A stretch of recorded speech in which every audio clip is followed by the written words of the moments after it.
Vejam que na visão espírita, a base de compreensão da existência, a ontologia espírita, é a lei do progresso. Ou seja, tudo está em movimento, tudo está em transformação. Atentemos para a questão 540 do Livro dos Espíritos, que, ao meu juízo, é uma questão pétrea de toda a obra espírita, de todo o pensamento espírita, quando ele vai dizer que do átomo ao arcanjo tudo se encadeia. Tudo que existe, da matéria ao anjo, do átomo ao arcanjo, é útil e necessário ao progresso. Tudo está submetido à lei do progresso. E as transformações são transformações, muitas delas conflitivas, baseadas em transformações duras, difíceis de serem vividas, porque, como o próprio Cristo anunciou que não tinha vindo trazer a paz, mas a espada da luta, a espada do movimento. Esse foi o tom do século XVIII e XIX, quando a própria filosofia se transformou e adotou uma visão lá da antiguidade grega, que é da dialética. Tudo está em movimento, tudo está em transformação. Isso deu lugar até à transformação da nossa cosmologia, a descoberta de um universo não heliocêntrico, nem centrado na Terra, mas um universo infinito. A física se desenvolveu, tudo estava em processo, caminhando para que a Terra ultrapassasse o seu estágio de subdesenvolvimento, ainda ancorado num planeta em que o mal predomina sobre o bem. Mas era necessário que todas essas dimensões se transformassem. Então, a ideia de justiça social nasce com muita força e se estabelece na discussão do liberalismo, do capitalismo, do socialismo, do anarquismo, do pensamento social do século XIX, que veio para lapidar as instituições, o Estado, o parlamento, não é? A democracia, as formas de vida, e olhar para a pobreza, olhar para as desigualdades de uma outra maneira, não naturalizando-as. Tanto isso é verdade que Allan Kardec, na questão 806 do Livro dos Espíritos, faz essa pergunta. Lendo com muita atenção a terceira parte do Livro dos Espíritos, nós vamos observar que o Espiritismo ali estava dialogando com o iluminismo, com o capitalismo, com o escravismo, com o republicanismo, com a monarquia. O Espiritismo estava discutindo a ordem social. E Allan Kardec, preocupado com a questão social, com a questão operária do seu tempo, né, com o surgimento dos movimentos sociais, com o surgimento da luta por direitos, porque não haviam direitos sociais naquele momento, faz essa pergunta. Se a desigualdade das condições sociais eram da lei, eram naturais, se estavam na ordem divina. Né? É importante que na questão 806 está dito, a desigualdade das condições sociais é uma lei natural. Vejam o que está discutindo a lei moral.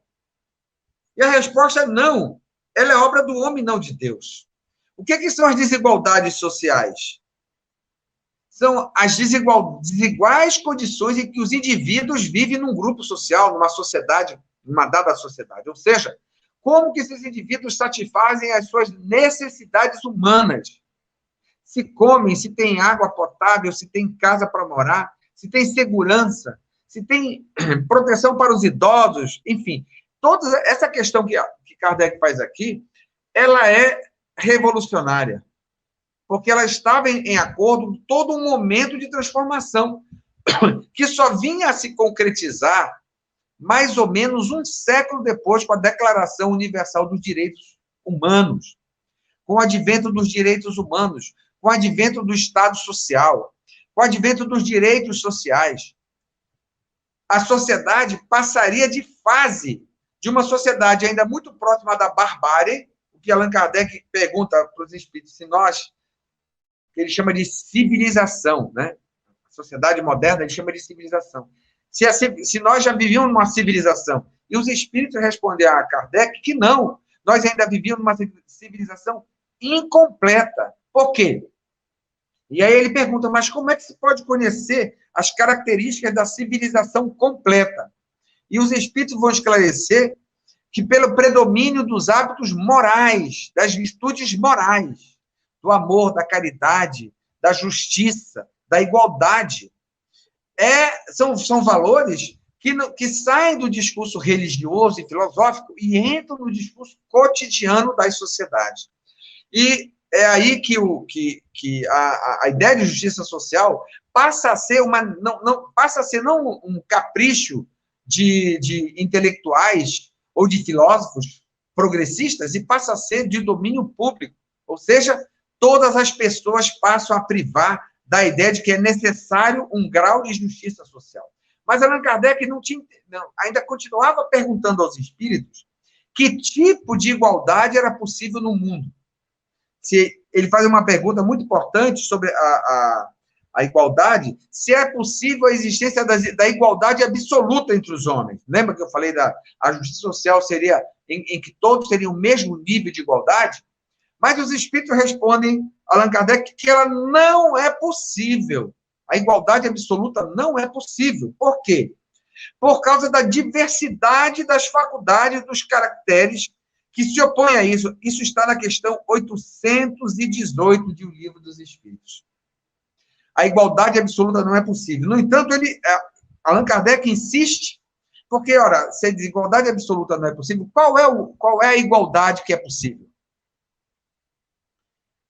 E aí, ele vai perguntar se, em relação ao bem-estar, se isso também se aplicaria, ou seja, se não é possível uma igualdade absoluta, tem que haver um grau de desigualdade. Qual é o grau de igualdade absoluta? Eles vão dizer que o que é possível todos privarem é do bem-estar. Muito interessante. A ideia de bem-estar, na obra espírita, está muito bem detalhada na questão 719, quando os espíritos vão esclarecer a Allan Kardec que o bem-estar está muito ligado ao trabalho que as pessoas desenvolvem. O trabalho que dá prazer de fazer, o trabalho que é criativo, o trabalho que liberta as pessoas. Isso é o bem-estar. E o bem-estar estaria também ligado ao usufruto das mínimas condições de vida. E aí aparece um novo conceito que está muito forte na Declaração Universal dos Direitos Humanos, que é a dignidade humana. Então, a construção da ideia de justiça social, ela veio amadurecendo ao longo dos séculos, e hoje em dia, observem, que as sociedades, nas suas constituições, incluíram uma legislação social para garantir graus de justiça social. Como eu disse, a justiça social está ligada à redução das desigualdades das condições sociais. Numa sociedade chamada de civilizada, não podem haver famintos pela rua. A lei tem que ser a mesma para os mais poderosos e para os mais fracos. A força tem que proteger os mais fracos contra o poder dos mais fortes. E uma pessoa de boa vontade nunca passará fome numa sociedade civilizada ou numa sociedade que tenha justiça social. Então, a ideia da justiça social, ela vem ancorada no combate às desigualdades sociais.